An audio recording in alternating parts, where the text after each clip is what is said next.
Hello မင်္ဂလာပါဒီနေ့တော့ဂျပန်မှာတော့ကျွန်တော်ရဲ့နားရက်လေးပေါ့လေနားရက်ကြောင်းမို့ကျွန်တော်ကဘာလေးကိုလိုက်လွင်ဖို့တတိယလဲဆိုတော့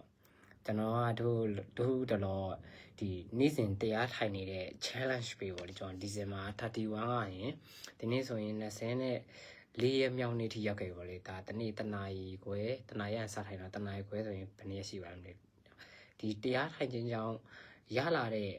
power ပေါ့လေစွမ်းအားတွေကဘာလဲပေါ့လေဒါလေးကိုကျွန်တော်ကမျှဝေချင်တာပေါ့လေဟုတ်ပြီကျွန်တော်ကဒီတရားကိုကျွန်တော်ကဘယ်တော့မှစောင့်ဝင်လဲဆိုကျွန်တော်ငယ်တည်းကဒီဓမ္မကိုဒီဓမ္မကိုတဘောကြတာဆိုတော့တတိထားမိတယ်ဒီရဲ့တရားတွေပါလေဆိုရင်ကျွန်တော်တရားရှိခဲ့တယ်ပေါ့လေတရားရှိတဲ့အချိန်ငယ်တည်းကရင်ဒီဖိုးရဲ့စကားတွေလူကြီးမိဘတွေရဲ့စကားကိုကြားတဲ့ခါကျရင်တရားဆိုပိုကြီးစိတ်ဝင်စားငယ်ငယ်တော့ပေါင်းတဲ့ခါကျရင်လည်းအသက်ကြီးတဲ့လူတွေကိုပေါင်းတာများလူငယ်ပေမဲ့အားလုံးကကျွန်တော်ရဲ့အတိစိတ်ကဗျာလူငယ်ပေမဲ့အတိရမငယ်ဘူးပေါ့လေအချို့ဆိုရင်ကျွန်တော်ရဲ့ဒီအတော်တွေဦးလေးတွေဆိုရင်နင်ကကလေးတာပြောလိုက်စကားကြီးကြီးကျယ်ကျယ်နဲ့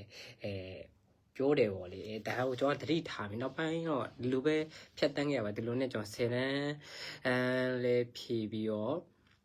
ကျွန်တော်ဒီတရားစကန်နေစဝင်တာပေါ့မဟာစီမှာအမေကတော့တားပါတယ်နင့်ဦးလေးကတရားမဟာစီတရားစကန်ကရင်ထွက်ပြေးခဲ့တာနင့်ထိုင်နိုင်မှာမဟုတ်ဘူးဆိုရဲစကားလေးကိုပြောဒါမှမဟုတ်ကျွန်တော်ကအဲ့တော့ထိုင်ကျင်တာမရဘူးထိုင်မှာပဲဆိုမှအမ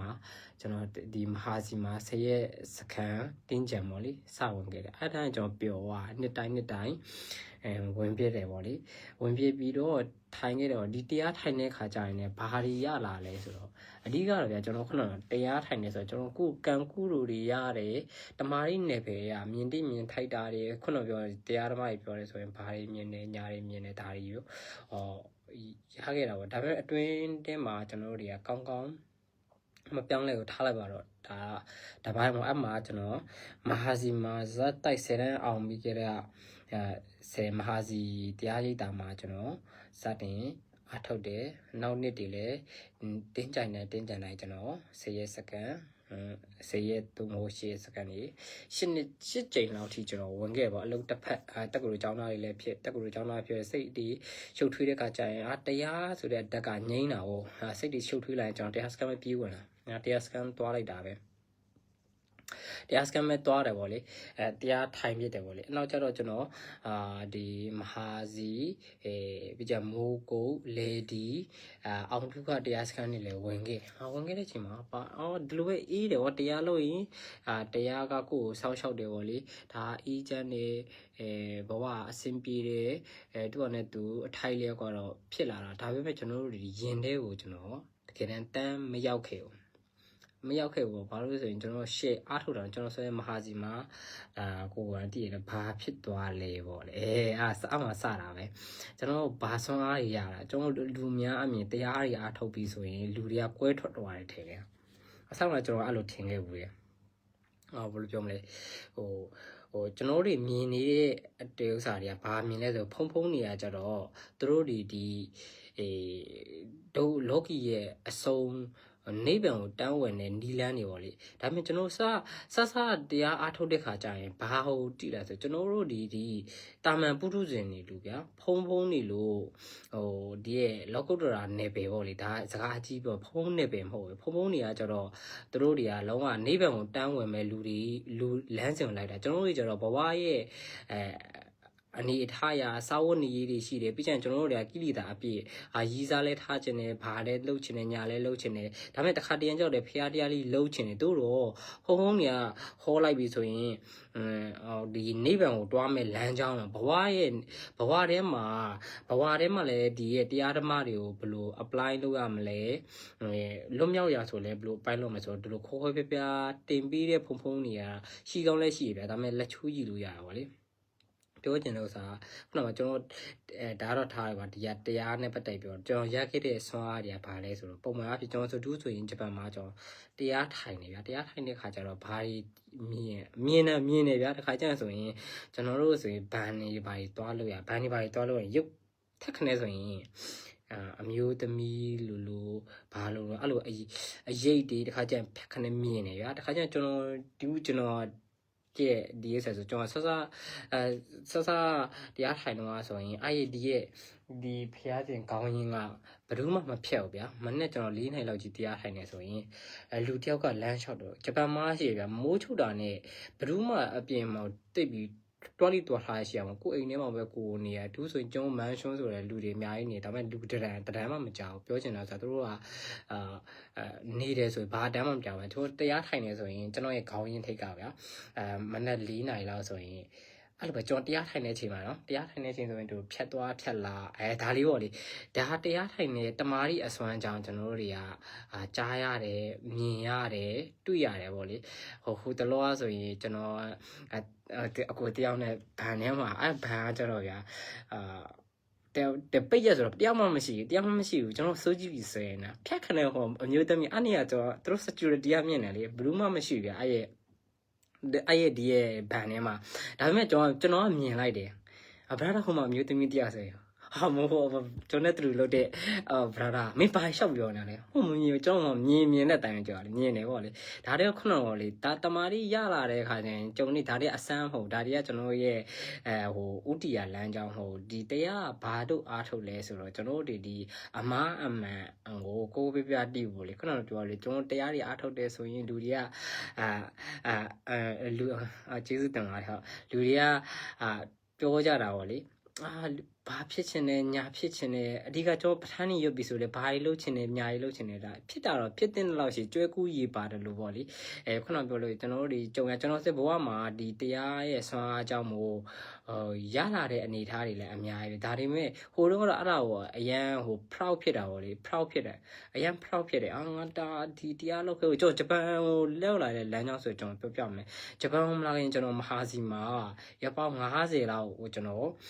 ်တရားအားထုတ်တယ်ပြီးကြပဋ္ဌာန်းကို share ရတာပဋ္ဌာန်းဆိုဘယ်လောက်တောင်ရွတ်လဲဆိုရင်မနက်တစ်ချိန်စွန်းစားတဲ့တစ်ချိန်ညအကျိန်းတဲ့ချိန်တစ်ချိန်3ချိန်ကိုကျွန်တော်ပဋ္ဌာန်းရွတ်တယ်ပဋ္ဌာန်းရွတ်ပြီးသွားပြီဆိုရင်ကျွန်တော်ပဋ္ဌာန်းကိုဘလို့မေတ္တာပို့လဲဆိုရင်ကိုယ့်ရဲ့ပဝန်းကျင်အဲ့ရဲ့ဒီ16မိုင်ဖောက်တော်ရမှာကျွန်တော်အဲ့ရဲ့ဖောက်ကနက်တွေကိုကျွန်တော်အကုန်ပင့်တာပင့်ပြီးဆိုရင်ကိုဖြစ်ချင်တဲ့ဆန္ဒကိုပြောတာငါတခုရဟန်းထွက်ပြီးသွားပြီဆိုရင်ငါနိုင်ငံခြားထွက်ချင်တယ်ဘယ်ပဲထွက်ရတာအဲ့ဒါကိုဖြစ်အောင်ကူညီဖို့လေအဲ့တော့ကျွန်တော်ရက်ပေါင်း90အတွင်းဒီပဋ္ဌာန်းကို share ရတာပဋ္ဌာန်းကိုရွတ်ပြီးဆိုပဋ္ဌာန်းဆို24ပစ္စည်းမကျင်းမကျယ်ကိုရွတ်ပြီးမှဒီပဋ္ဌာန်းရွတ်ပြီးမှလောက်တာဒါပေမဲ့အမှန်ဒီပြောရင်ဓမ္မရဲ့ဆွမ်းအားဆိုတာတခုတမာတိနော်ဒါညံမရှင်းနေတမာတိနဲ့ပင်မှာဘယ်လောက်တောင်လုပ်တယ်ဆိုရင်ကျွန်တော်တရားစကန်နဲ့ထွက်ရဟန်းနဲ့ထွက်ပြောကျွန်တော်နိုင်ငံခြားထွက်တော့မယ်လို့တယ်ဆိုကျွန်တော်အရင်ဆုံးဆုံးဖြတ်တာဂျပန်မဟုတ်ဘူးထိုင်ဝမ်တွားမှာကျွန်တော်အဲ့ဓမ္မမိတ်ဆွေတွေကကိုကြီးတယောက်ဆိုရင်ဘတ်3000ထုတ်ပေးလို့နောက်တစ်ယောက်ကဘတ်3000ကျွန်တော်တွားပြီးမှတော့ကျွန်တော်ပတ်စံချီးပါလို့ကျွန်တော်ပြောတာမဟုတ်ဘူးကျွန်တော်ဒီလိုတွားကျင်တယ်သူကလည်းအတိရှိတယ်ဒါကိုကြီးပေးမယ်ဆိုကျွန်တော်ကိုလမ်းပြတယ်ဗျာလမ်းပြရင်မှာတယောက်ဆိုဘတ်3000ပေးတယ်တယောက်ဆိုဘတ်3000ပေးတယ်ပြီးကြရင်ဆိုခိုးမှာတွားဖို့အလုပ်ကိုင်း join နေရစာကျွန်တော်ချိတ်ပေးတယ်ပေါ့လေဒီလောက်ထိကျွန်တော်ကိုဆွမ်းအားရှိခဲ့တော့ဒါတော့ဟိုတရားရဲ့နယ်ပယ်ကတရားကိုတကယ်လုပ်တယ်ဆိုတရားဆောက်ရှောက်တယ်ဆိုအောင်ပြောတို့လိုဒါဒီကံကူးတို့တမာရီနယ်ပယ်မှာဖြစ်တဲ့ဆွမ်းအားတခုပဲအဲ့ဒါကိုကျွန်တော်တို့ဒီproud လည်းဖြစ်လို့ရတယ်တို့တော့အဲ့ဒါဒီကျွန်တော်တို့တွားချင်တဲ့ net ပဲမဟုတ်ဘူးဒုက္ခရဲ့အဆုံးမဟုတ်ဘူးဆိုတော့ကျွန်တော်ပြောချင်တာပေါ့လေခုနကပြောလေအဲ့လိုကျွန်တော်ထိုင်းသွားမယ်ဆိုလည်းအကူကြီးနောက်ကြတော့ကျွန်တော်ဒီဂျပန်မှာလည်းအတိရှိတဲ့အတွက်ဂျပန်ကအတိရဲ့ကျွန်တော်မင်းထိုင်းကဘာလို့မြန်မာနဲ့မထူးခြားနာဂျပန်ကိုလာခဲ့ပါလားဆိုရင်ကျွန်တော်ဂျပန်ကိုရောက်လာတယ်ပေါ့လေပြောချင်တဲ့ messageကဒီတရားဟာတကယ်လို့ရင်တရားကိုစောင့်ရှောက်တယ်ပေါ့ဒါတွေဒီဓမ္မရဲ့ဆွမ်းအားတွေပဲနောက်လဲကျွန်တော်တို့တွေကြုံရအောင်ပါပဲဒါတွေပေါ့ကျွန်တော်တို့တွေဒီဟိုတွေ့တာပြီးမှနေဖို့မလိုပေါ့ကျွန်တော်တွားချင်တဲ့လမ်းကြောင်းဒီဟိုပြောမယ်ဒီအာယုန်နေနဲ့ကြုံတွေ့တဲ့ခါကြရင်ကျွန်တော်အာယုန်တွေနဲ့ကြုံတွေ့ခဲ့တဲ့ခါကြရင်ကျွန်တော်စိတ်ကိုမတုံလို့ဖဲနဲ့တည်တည်ငြိမ်နဲ့ဟိုရင်ဆိုင်ဖြည့်ရှင်းနိုင်ဖို့ပေါ့လေတခါတည်းရင်ခုနတော့ပေါ့လေကျွန်တော်ဒီနောက်ဆုံးထွက်တက်ကိုပဲပြောမှာဗျာထွက်တက်ဆိုရင်ဘယ်လိုမဆိုရင်ကျွန်တော်တို့ဒီဓာတ်ကြီးလေးပါဖောက်ပြန်ပြီးတော့ပုံစိုးပန်းစိုးယောဂါခေါင်းစဉ်တော့တက်ပါလေသူကတော့နှလုံးကြောက်ကဲကင်းစားအမျိုးစုံတက်ပါလိမ့်မယ်တို့တော့ဒါတွေဒီဓာတ်ကြီးပြည့်ရွံ့လာတာဒါတွေကိုကျွန်တော်တို့ရင်ဆိုင်နိုင်ဖို့အတွက်ဒီတရားအထုတ်တဲ့ရည်ရွယ်ချက်ပေါ့လေဒါတော့ဒီပြစ္ဆုတ်ပံဘဝပေါ့ဒီခန္ဓာကိုယ်ရဲ့ saturation နောက်မှာတော့နိဗ္ဗာန်လဲသွားခြင်းသွားမယ် အထက်မြင့်တဲ့နေရာကိုလည်းတွားချင်တာ you are like you are child ဒါကျွန်တော်ရဲ့ဆရာကြီးပြောတဲ့စကားပေါ့လေကျွန်တော်ရွေးချယ်ခွင့်ရှိတယ်ပေါ့လေခုနတရားအားထုတ်တယ်ဆိုတာကျွန်တော်တို့တွေဒီကံကုတို့တမာရီကုတို့ကဆွမ်းအားတွေအကျိုးရလဒ်တွေမဟုတ်ဘူးကျွန်တော်တို့ရဲ့ဘဝမှာဘဝနေထိုင်နေရောဘဝလွတ်မြောက်နေရောကျွန်တော်တို့ဒီလေးလာလိုက်စားကျင့်သုံးရတယ်ရနိုင်တယ်ပေါ့လေလုပ်လို့ရတယ်ရတဲ့အတွက်ကြောင့်မလဲကျွန်တော်တို့ဒီပါဝါဒီအများကြီးရနိုင်ပေါ့လေဘဝတွက်တင်အစဉ်ပြေုံတွေမကဘူးကျွန်တော်တို့နောင်တင်တရားနောင်ဘဝကဒီရဲ့ကျွန်တော်အဝိဇ္ဇာတဏမချုပ်တည်ရင်လဲတော့အကြောင်းရှိရင်အကြောင်းတရားတွေပြုနေတယ်များအကျိုးတရားရှိအောင်ပါပဲအကျိုးတရားရလာပြီဆိုရင်အကျိုးတရားအကြောင်းတရားပြန်ဖန်တီးပြီဆိုရင်ကျွန်တော်ဒီရဲ့ဒီအကြောင်းအကြောင်းအကျိုးတွေကဆက်နေတာဗျအကြောင်းမရှိနဲ့အကျိုးမရှိဘူးအကျိုးမရှိဘဲနဲ့လည်းအကြောင်းမရှိဘူးဒါတွေကျွန်တော်ဒီရဲ့အစွန်းနှစ်ဖက်ကိုလွတ်သွားတယ်ဆိုရင်ကျွန်တော်တို့ဒီလည်းဗုဒ္ဓရဲ့လမ်းစဉ်အရင်ချော်ထွက်သွားလိမ့်မယ်ဗုဒ္ဓရဲ့လမ်းစဉ်ကတော့အရင် simple ဖြစ်လို့ね Megan Shepherd ကို base လုပ်တဲ့တတိပဋ္ဌာန်၄ပါးကိုလုပ်လိုက်ပြီးဆိုရင်ဒါဒီလမ်းကြောင်းမှန်သွားလိမ့်မယ်ကျွန်တော်တို့ဒီဘဝမှာကျွန်တော်အတိတ်တုန်းကတွေကျွန်တော်တို့ကအမအယွန်းတွေမြင်ခဲ့တယ်တွေးခဲ့တယ်လှုပ်ခဲ့တယ်အခုချိန်မှာမလှုပ်ဖို့ပဲရည်ကြီးတယ်ဒီချိန်မှာကျွန်တော်တို့တင်ပေးနိုင်တဲ့ဆရာတွေလည်းရှိတယ်တင်ပေးပြီးမှသူတို့ကိုယ်တိုင်လည်းကျင့်သုံးပြီးမှသူတို့ကိုယ်တိုင်လည်းဒီလမ်းကြောင်းကိုတွားနေတဲ့ဥစ္စာတွေရှိတယ်ကျွန်တော်တို့ဒီ apply လုပ်ဖို့ပဲခုနကဒီကျွန်တော်ဒီစီးကဲစီကိုကွယ်စီကက်တာတော့မဟုတ်ဘူးဒီဆရာရဲ့ဥစ္စာလေးကိုကျွန်တော်လိုက်စားတဲ့ခါမှာဆရာကြီးပြောတဲ့စကားတွေဒီဘဝမှာအရန်ရေးရှိရယ်ဘဝမှာဘယ်နေပယ်ပဲဖြစ်အောင်မြင်ခြင်းနဲ့ဆိုရင် system ရဲ့power ရဲ့ action ရဲ့ဆိုတာကိုလှုပ်လိုက်ပြီဆိုရင်ဘဝကအရန်ကိုနေလဲပြော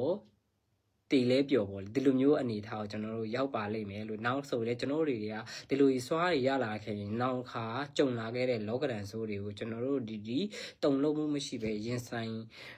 နိုင်ပါလိမ့်မယ်လို့ကျွန်တော်ကပြောချင်ပါတယ်ဗောလေဒီနေ့တော့ဒီလောက်ပါပဲဗောလေကျေးဇူးအများကြီးတင်ပါတယ်ကြည့်ရှုရတဲ့အတွက်နောက်လဲအလင်းတင်တယ်လို့ဒီလိုမျိုးပေါ့ကတ်လေးကိုကျွန်တော်လုပ်သွားပါမယ်ဗောလေကျေးဇူးကြည့်ရှုရတဲ့အတွက်ကျေးဇူးအများကြီးတင်ပါတယ်